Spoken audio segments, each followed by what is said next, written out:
Okay, yeah. Okay. Say that. Take care of that.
Good afternoon, and welcome to this memorial celebration.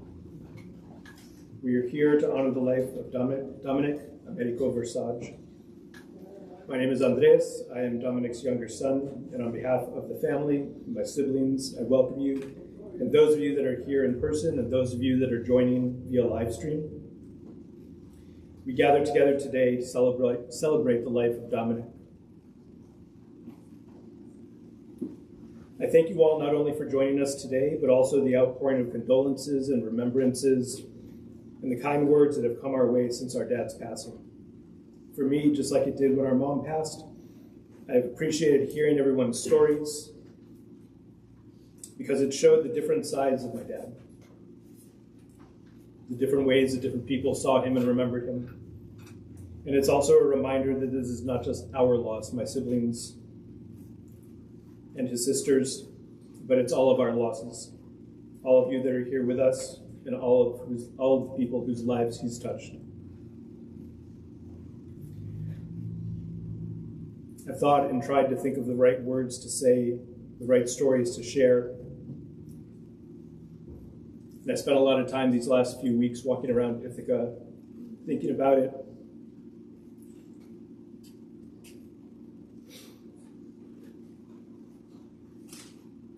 visiting and seeing places from when growing up.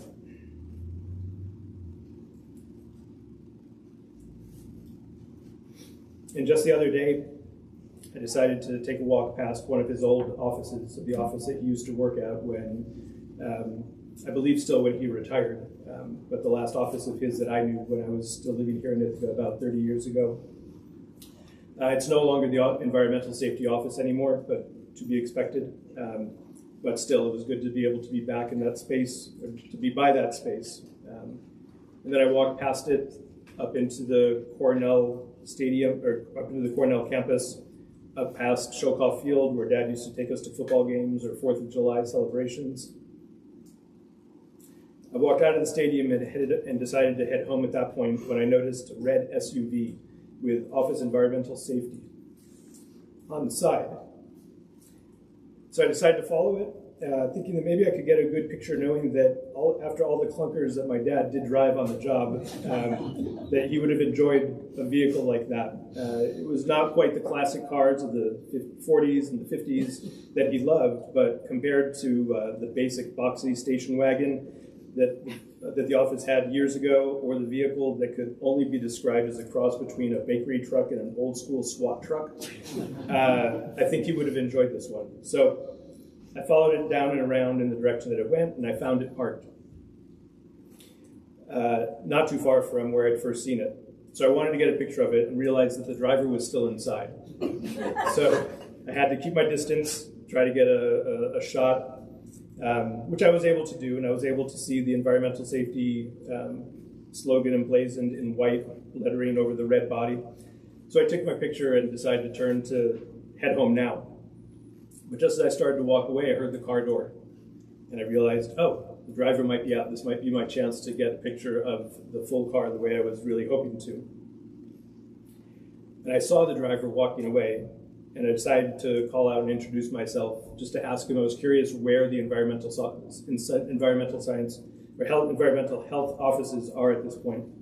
And I explained to him that I was the son of someone who had worked there in those offices, but had retired some 20 or so years ago.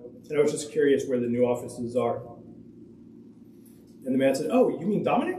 And I said, "Yes." And the man said, "Oh, Dominic, yeah. He had retired before I joined the office, but he always came back for St. Patrick's Day. The celebrations that we had, and he and his wife were always cooking for us." He was like, "Oh, great people." Now, when I was younger, I would have interpreted that experience as Ithaca being too small of a place. But now I recognize it as a measure of the impact that my father had in his life. The people that he touched with his spirit, his personality, his giving of himself.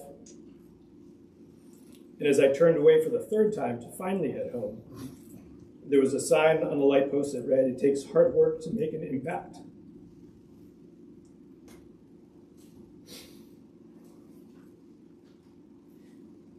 I don't know if it was hard work for my dad, but he certainly put in the work and had an impact on so many lives.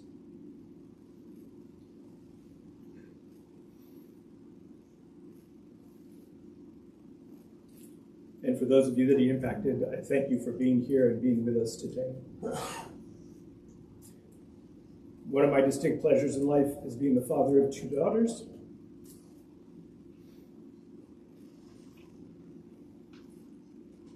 Dom and Inez's granddaughters, Isabella and Elena. And now to join me in this welcome is my older daughter, Isabella, Dominic and Inez's oldest granddaughter.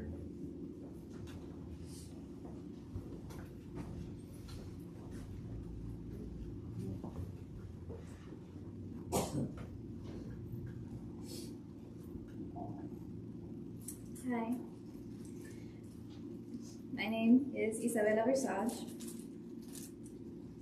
I would like to start off by thanking everybody in this room and everybody on the live stream for being here to celebrate the life of my nono.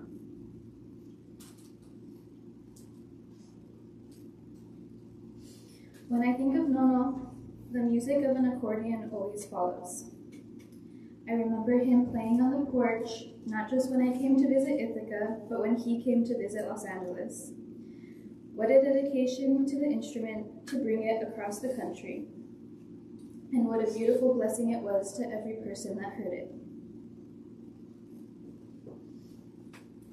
When my grandparents came to visit, they were always the first ones to wake up in the morning. Tita made breakfast while Nono told us stories. Freshly squeezed orange juice was always on the menu, and my sister and I do not care for the pulp. But Nono said that was good because it was his favorite part as he filled his glass with it. Since I live so far away, I unfortunately don't have a lot of in-person memories with Nono, but every single one is filled with love, support, laughter, and joy. One memory was when he used to try to get me to wink my eyes at separate times without moving the bottom of my face. Or when he and Tita would come to read at my school. But my favorite by far was after every single accomplishment, big or small, he'd congratulate me by saying, "Fato bene, Isabela."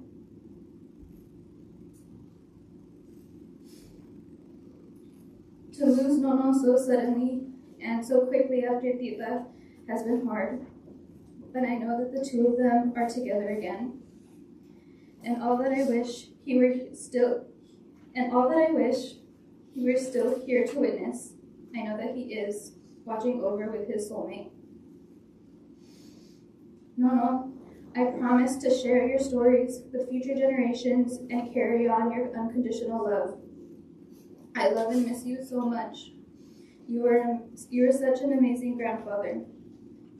There's nothing more to say, but Fato bene, Nono. Fato bene.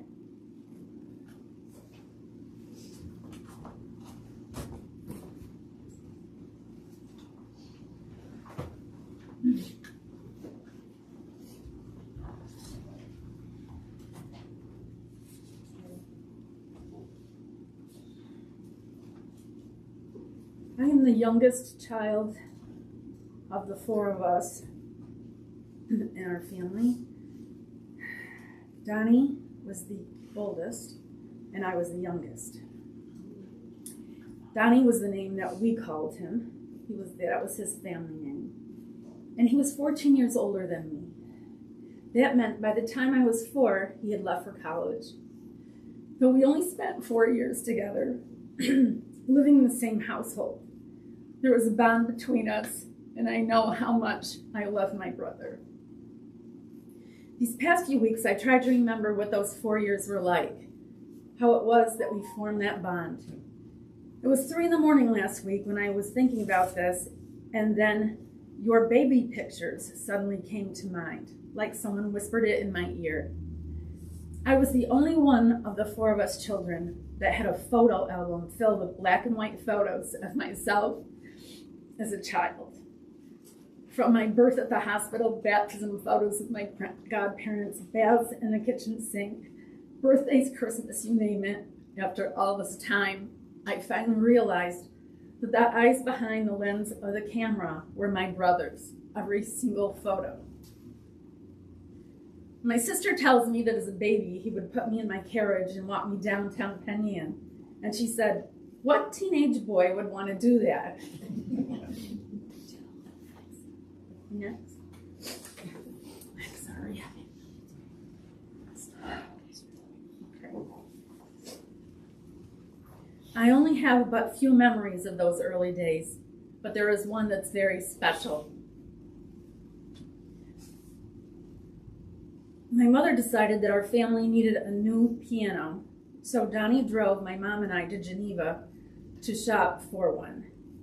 My mom sent Donnie and I on our way to the piano store while she went to a different store first. With me following Donnie around the store and the salesman not far behind me, Donnie went from piano to piano, tinkling the piano keys with his improvised jazz. He settled on one piano as I sat on the end of the bench with him. It wasn't until my mother walked in and started discussing a price, or I should say haggling, because it was my mom, that the salesman realized she was my mother, Donnie was her son, and Donnie was my brother, not my father. Whenever we happen to drive through downtown Geneva now, I picture a little girl with bedspring curls trailing after her big brother on their way to buy the family's piano, the same piano that sits in my family room today.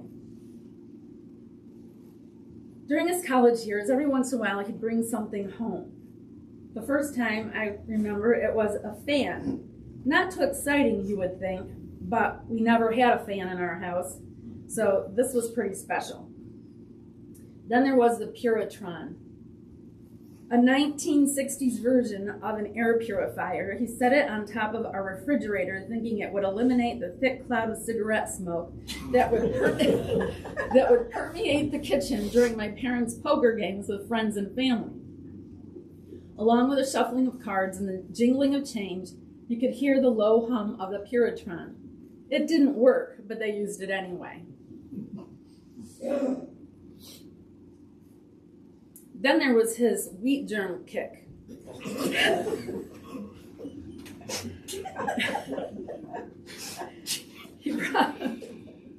He brought home a jar of wheat germ that he wanted us to sprinkle over our food, which we did. We put it in our cereal. And he had us popping wheat germ oil pills for about 2 years until we kind of gave that up and he graduated from college and my father went to Unicap Vitamins. And then there was the chicken with the head cut off. When he finished with college, he came home, bag and baggage, along with a large painting his roommate had painted of a chicken hanging by its feet, blood dripping with a chicken head sitting on the table. My mom stored it in an upstairs bedroom until he finally took it when he married, and he and Inez moved into their first apartment, where it hung in their dining room. But when they moved into their house, the painting was relegated to the attic, where I was told it still sits there to this day. Soon after college, Donnie started working at Cornell. He bought a pale mint green Volkswagen Beetle, and he loved that car. If he could hug it, he would have. Then he went through a brief real estate, what my mother would call a fantasia, where he thought he was going to buy some property. First, it was a farm outside of Geneva, but that turned out to be too far away from Ithaca. And then there was a little gray fixer-upper farmhouse in Ithaca before fixer-uppers were popular. And one brief walk through that rickety house with my parents, and that was the end of that story. It didn't seem long after the real estate period that he came home one weekend and announced he was going into the Peace Corps. With his beloved VW Bug sold, he left for 10 weeks of training in Albuquerque, New Mexico. This included a full immersion into the Spanish language and, for whatever reason, life-saving skills, which he said included going out into the middle of a lake and bobbing his head up and down in and out of the water. And when he came home, he demonstrated that for me at Cuca Lake. After a few weeks at home, he was off to Colombia for 2 years, with no visits home allowed. After he left that evening, my mother said, "I wonder where Donnie is." And I replied tearfully, "He is on that darn old airplane." 2 years seemed like an eternity to a 9-year-old, and my mother and I would haunt the mailman for those onion-skinned envelopes with the red and blue striped edges. His letters told of his work in Colombia at his co-op. Finally, the 2-year mark was approaching, and then his letter came telling us about the Aguadillo family and that a girl from this family named Inez was the person he wanted to marry. Needless to say, we were shocked and excited. They married in Colombia, and with all of us anxiously waiting at the bus station in Syracuse, they finally arrived. My brother was the first off the bus. Then this pretty little petite girl with black wavy hair, wearing a blue suit and high heels, descended the steps of the bus, shaking like a leaf. She was so nervous to meet all of us. She didn't know what she was getting into. When we got in the car, with me in the front seat with my parents and Donnie and Inez in the back, I could hear them chattering away in Spanish. Hearing my brother converse in Spanish was a new experience. My mom planned a big wedding party for them at the Nap Hotel in Penn Yan. We ate, danced to the live band, and celebrated their marriage. And we welcomed Inez into our family. It introduced us to a new culture, one that would enrich our family for decades to come. They settled in Ithaca and, of course, bought a VW Beetle. In the late 70s, Donnie packed up his family into a Volkswagen Squareback and drove them to Texas to visit me. With 3 kids in the back and no air conditioning, I don't know how they did it, but it was great to have visitors from home. Many years later, as fate would have it, both my daughters ended up attending colleges in Ithaca. So there were frequent visits to Brandon Place, sometimes for a brief visit on the porch, sometimes for dinner, or other times enjoying Inez's apple pie or strawberry shortcake. We were always welcome. It was Donnie and Inez that attended both of their college graduations with us. And it was Donnie that celebrated my daughter's 21st birthday with her while she was in school, where just the 4 of us sat together and celebrated. Robert and I have fond memories of eating at the Coddington and listening to my brother play the accordion, on Valentine's Day dinner at the Royal Court and listening to him play, or attending the Italian Festival in Watkins where he was a featured musician. Donnie and Inez were our Thanksgiving guests for many years. A few times Donnie would bring his accordion and play the Sesame Street song for my grandchildren as he did for my nieces and nephews when they were young.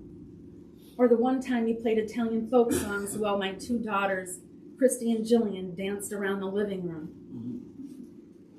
Last Thanksgiving wasn't quite the same with Inez not there. And this Thanksgiving we have another empty chair. Donnie always had the seat at the head of the dining room table. Their losses just don't seem fair. I was having trouble ending this, but my daughter Jillian came home last night and asked if I wrote about their dancing. And I hadn't remembered that, but they did have some great moves.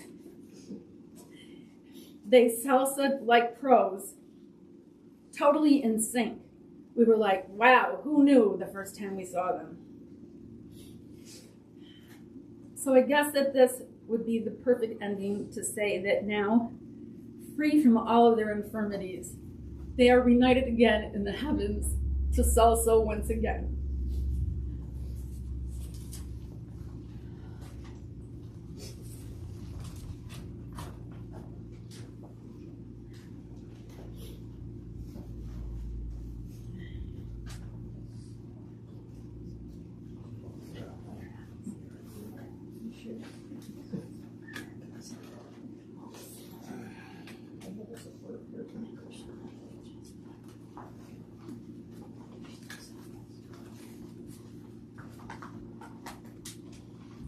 As you can see, I'm from the old school of writing. No computer or no typing. My name is Rosemary Versage Sisson, Dominic's younger sister. Well, one of them anyway. My husband is here with me today, in case I have an anxiety attack or start crying or whatever. So if he has to take over, just pretend he's got a red dress on. A short little Italian lady with a signature flower in her hair.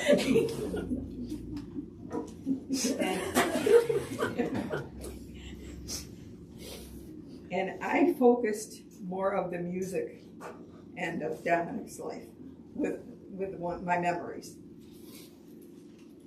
And if I put my glasses on, maybe I could read it. Oops. And let there be music. For as long as I can remember, my brother loved music. I recall my mother, Dom, my sister, Dorothy, and myself parading down Main Street in a procession with our red wagon, which the accordion was held. We were going to his music lessons. This lasted for many years. My parents were big into VFW. I don't know whose bright idea it was, but us kids were their entertainers at many towns around Penn Yan. Down on the accordion, my sister and I tap dancing in our cute little recital costumes. Those were the days. We were a hit. In high school, Dom was in a band. His bandmates would come to our house and practice in our kitchen. When they finished, pizza pie would be waiting for them, homemade by our mother. I don't know what they enjoyed more, the pizza or the music. But they kept coming back. Baritones was the holy grail in our house of music. It was the singing group consisting of the best vocalists. Dom played the accordion for the accompaniment, and there was others also. So it was our family's goal for all of us to make baritones, which we did every year, every 2 years. Well, then, of course, Annie came 10 years later, but she was also in. Looking back, it was Dom who impressed us with his love of music for us to follow, but not on the accordion, too big. Dom went to college then and joined the Peace Corps. I didn't even know what the Peace Corps was. And there he met the love of his life, Inez. And we are so thankful. We had many memorable family times. We also had children, so the get-togethers were fewer. But the first question when Dom arrived was, did you bring your accordion? My son Jeffrey especially. He played the drums. Oh, what jam sessions they had. And he really looked forward to them. Fast forward, and many years later, Don's son Ramon, who came home back from South America. He was the main caregiver of his parents, whose health was failing. We were so grateful for all his efforts. Jeff. Recently, Ramon took Don to some jazz concert near our neck of the woods. We made them dinner and had a great visit. Dom and Ramon came to our grandson's graduation party recently. He looked great. He was happy with his newer medications. He was even happier with all the attention he got. And my son, Ryan, and our daughter, Roxanne, made sure he had everything he needed. Your son, Jeffrey. My son, Jeffrey. Okay. We're so grateful for the time we had with him that day because a few days later, he was gone. We were all shocked. So don't be sad. He wouldn't want us to be sad. And when you think of Donnie, think of him with his beloved accordion in the hereafter, entertaining his friends and relatives.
Is that the right height? I mean, I'll talk louder than it was, but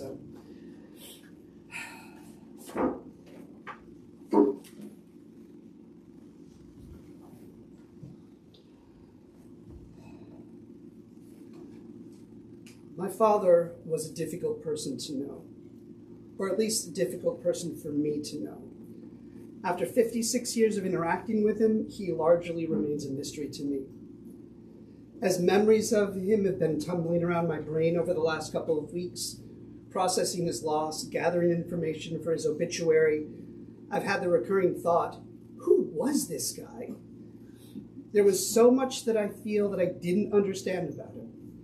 And there were several aspects of his life and his personality that contributed to this. To begin with, he wasn't particularly verbal in expressing his emotions, so it was never easy to understand him in that way. Of course, there are both generational and cultural reasons for this. Growing up as the child of World War II generation and in an Italian-American family, that just wasn't expected, or was it expected that he would not express himself emotionally? When I was a kid, it was difficult to understand him because he wasn't easy to define. First of all, he had a weird job, right? My friends, I could understand. My friends' parents were doctors. They were professors. Even if I didn't understand what Japanese studies meant, I understood what a professor was. But a radiation safety specialist, who knows? I'm still not sure. And it didn't help. My only experience with him doing his actual work was one day when I was probably 4, going out in one of those clunky old station wagons out into the middle of nowhere. There was a big hole in a lot. He got out, got this big, huge, clear garbage bag full of what looked like empty medicine jars or medicine bottles, threw them in the hole and said, all right, let's go. It wasn't until years later that I realized, oh, that was radioactive waste. But he didn't have a problem, and, So second of all, it didn't help when I tried to understand what he did. I remember, it must have been around the same time when I was about 4. It was the morning after he had been playing a gig. In trying to piece it together, I think he was out on the porch airing out his accordion the same way that he would air out his suit after a smoky job. And I remember asking him, so Dad, what did you play last night? And the one thing I clearly remember was he said, oh, we played a waltz, and then he played the I Love Trash, Oscar the Grouch's song from Sesame Street. That's the one particular I remember, but he went through like all of the songs from Sesame Street, and he would say we played this rhythm, and then play it. And at the time, all I could think of was, why would he play Sesame Street songs for a bunch of adults? It wasn't until the last couple weeks that I thought, it's possible that he was trying to educate me musically, taking what he did and putting it into what my musical context was at the time. I hope, and looking at his accordion student just now, I think he's gotten better at doing that than he was when I was a kid.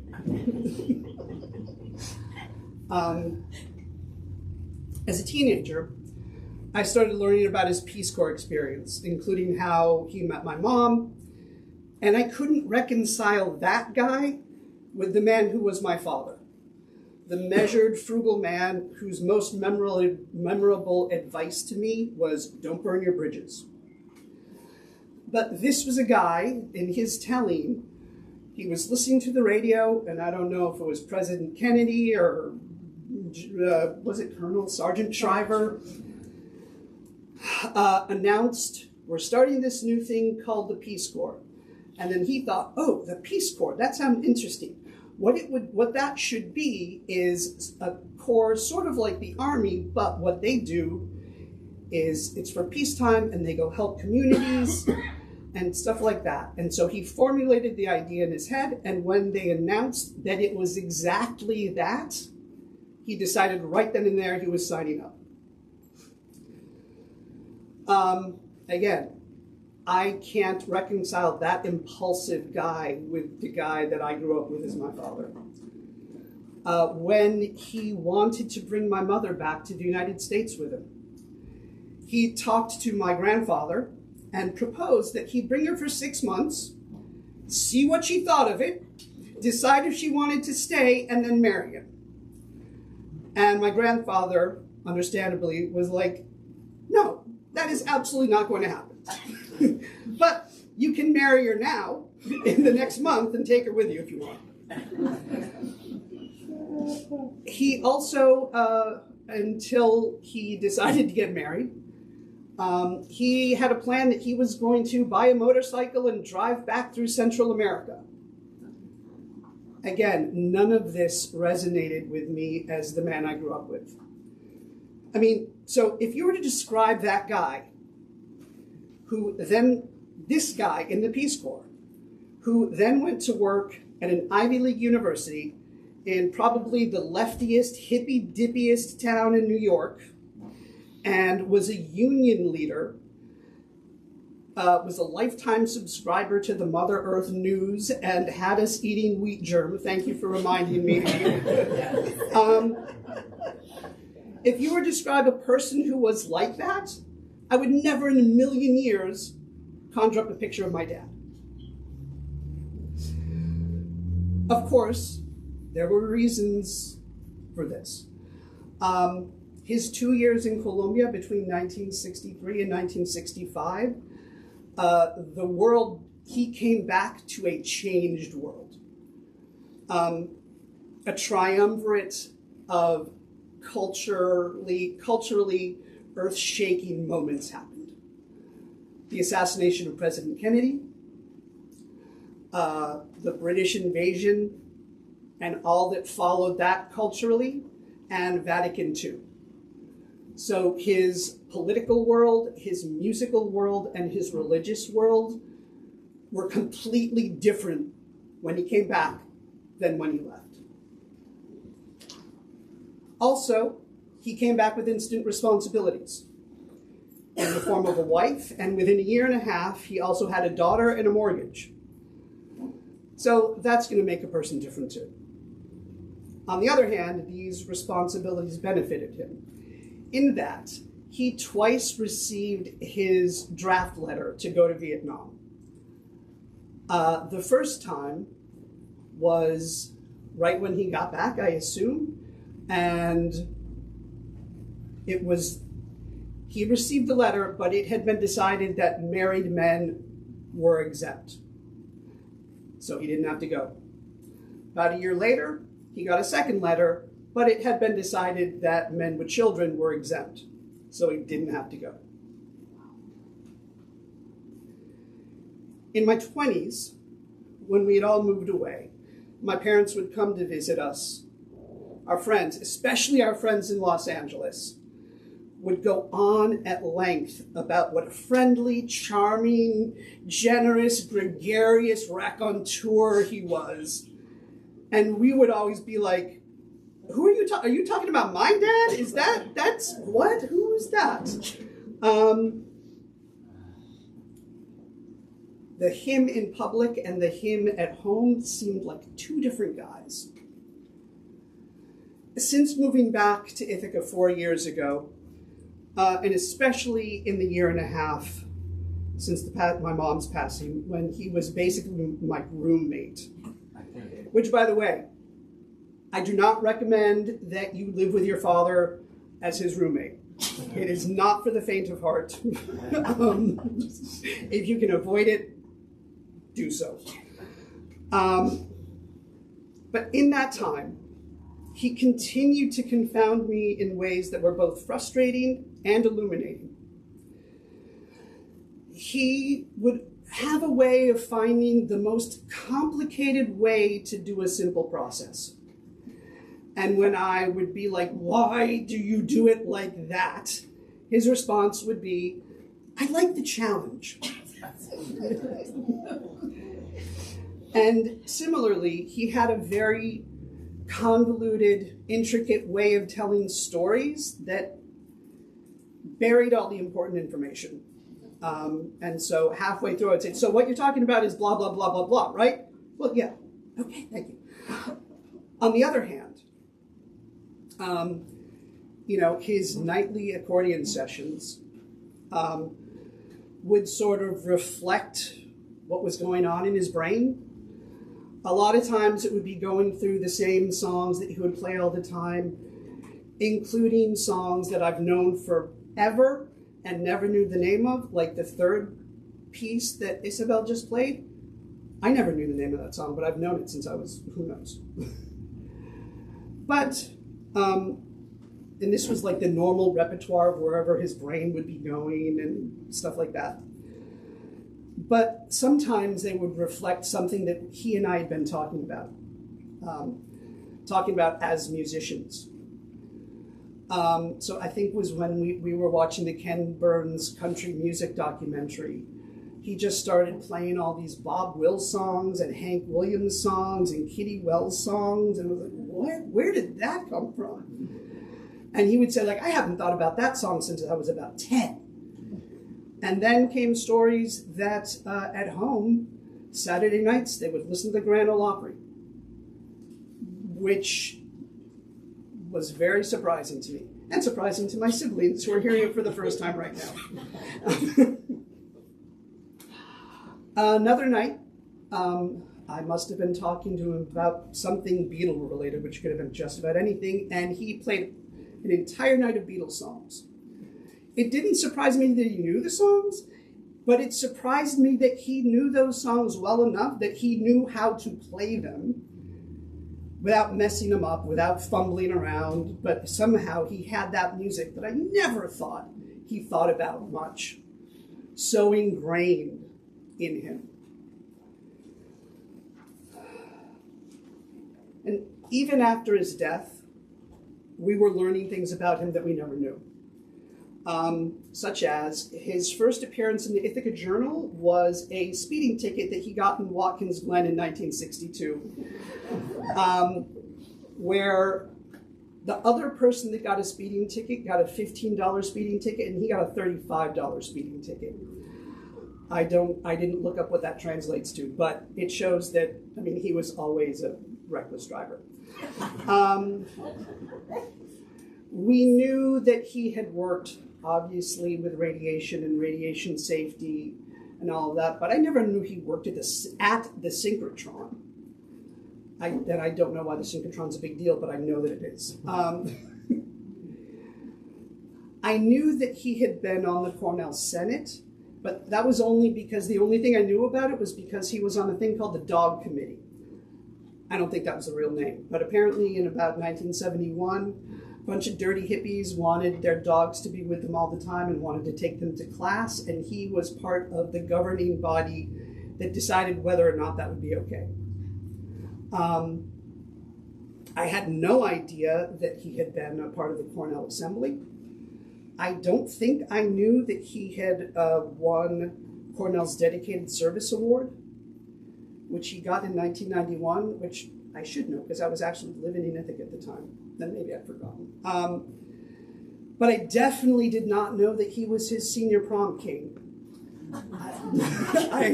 And I still don't believe it. But I saw it in the newspaper. So,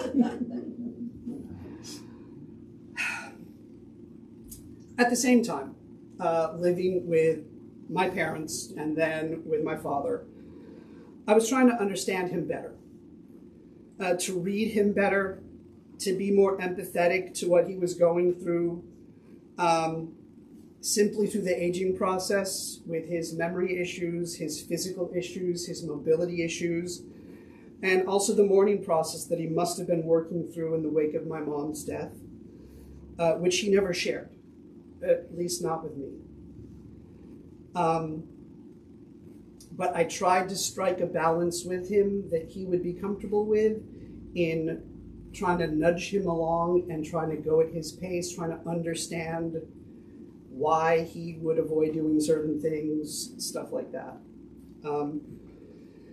I tried to engage him and encourage him to get out of the house, interact with people, especially interact with people other than me, including attending meetings of the Ithaca City Club and of the Savage Club, groups that he was members of and was very proud to be a member of.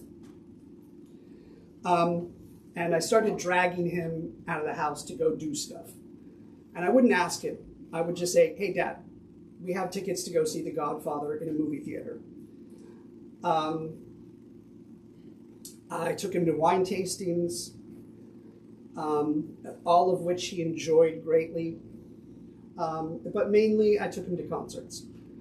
This happened when I was at a concert by myself, which I do a lot. And I thought, Dad would have liked this. I should have brought him. So I just started buying tickets and saying, hey, Dad, I'm taking you to a concert.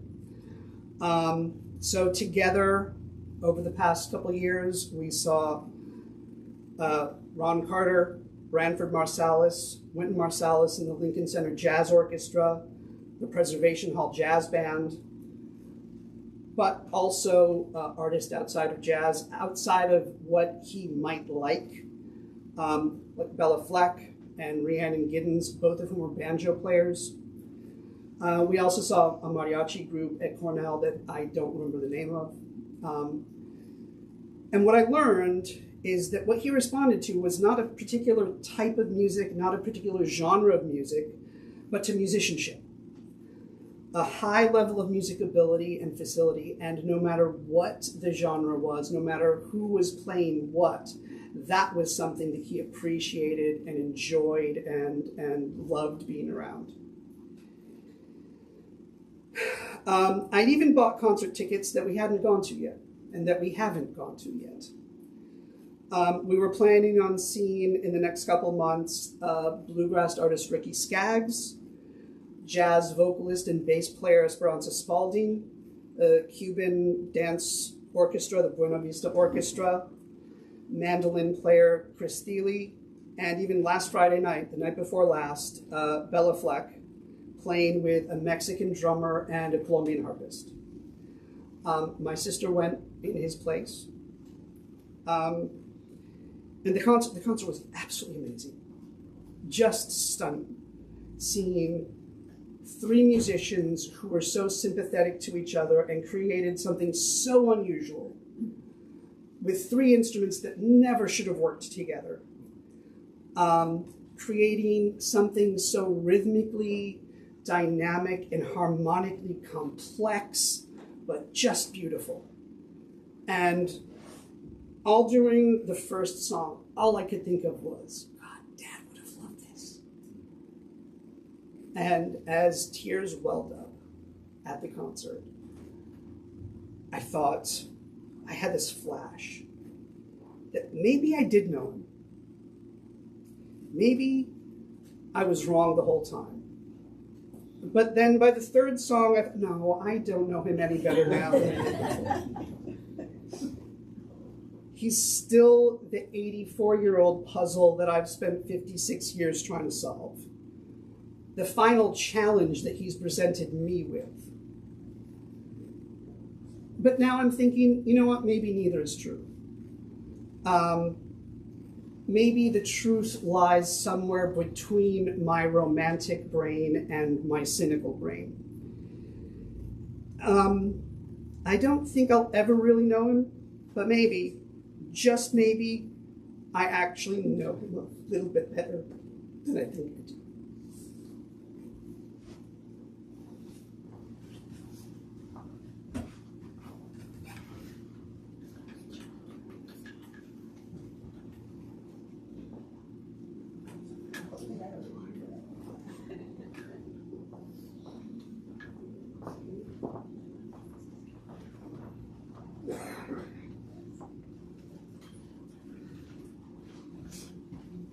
I'm not on your program, but I'm Jack Roscoe with the Savage Club, and Dominic was a beloved member of our family, as he was of yours.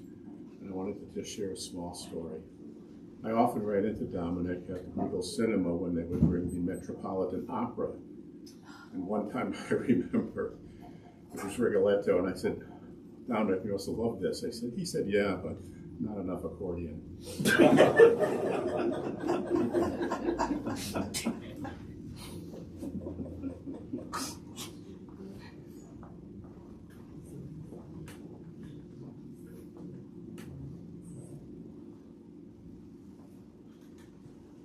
When the sun fades far away in the crimson of the west, and the voices of the day murmur low and sink to rest, music with the twilight falls o'er the dreaming lake and dell. 'Tis an echo from the walls of our own, our fair Cornell. Welcome night and welcome rest, fading music, fare thee well. Joy to all, we love the best, love to thee, our fair Cornell. Music with the twilight falls o'er the dreaming lake and dell. 'Tis an echo from the walls of our own, our fair Cornell.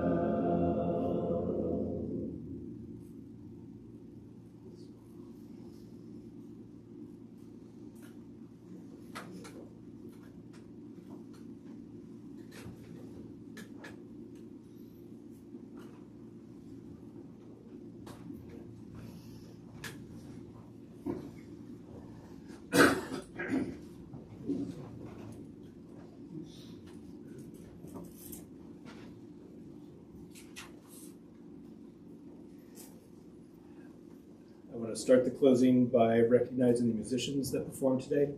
We start off with entrance music by our cousin, Kara Chapel. We had the musical Remembrance by Isabella Perkins, Isabella Perkins, our dad's accordion student. And that was the Savage Club performing Evening Song. Thank you, gentlemen. That was beautiful. I thank you once again for coming today. We really deeply appreciate it. If anybody wants to come up and pay respects, our dad is up here.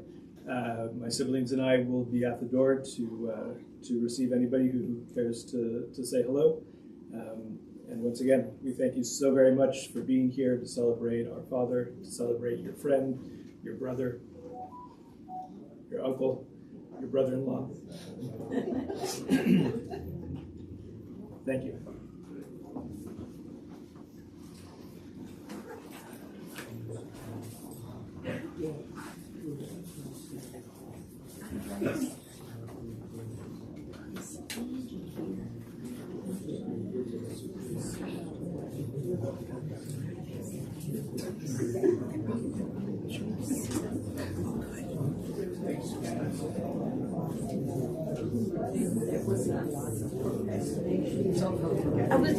Go for it.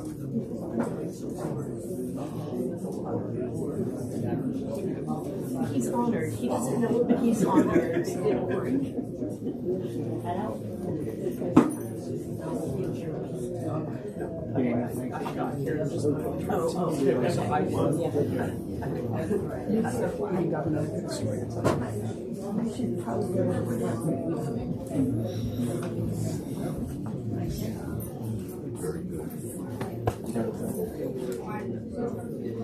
You guys did a tremendous job.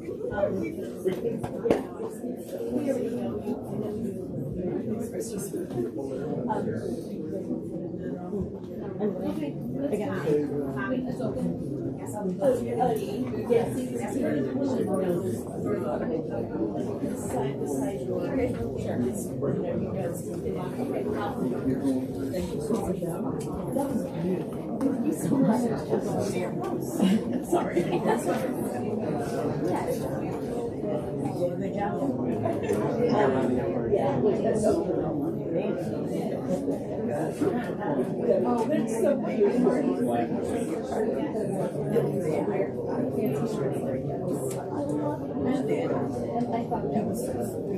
like here, where this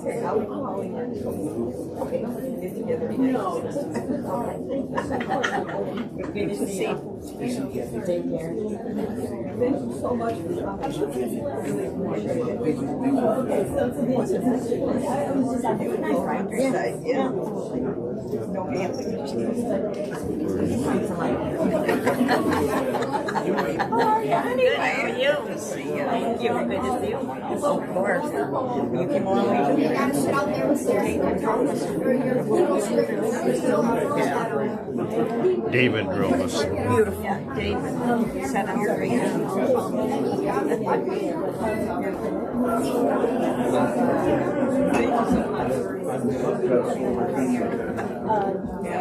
Good guy.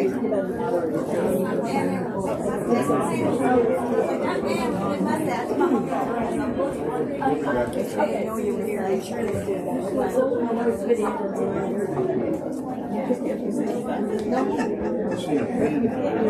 Later on, when time goes by, you know,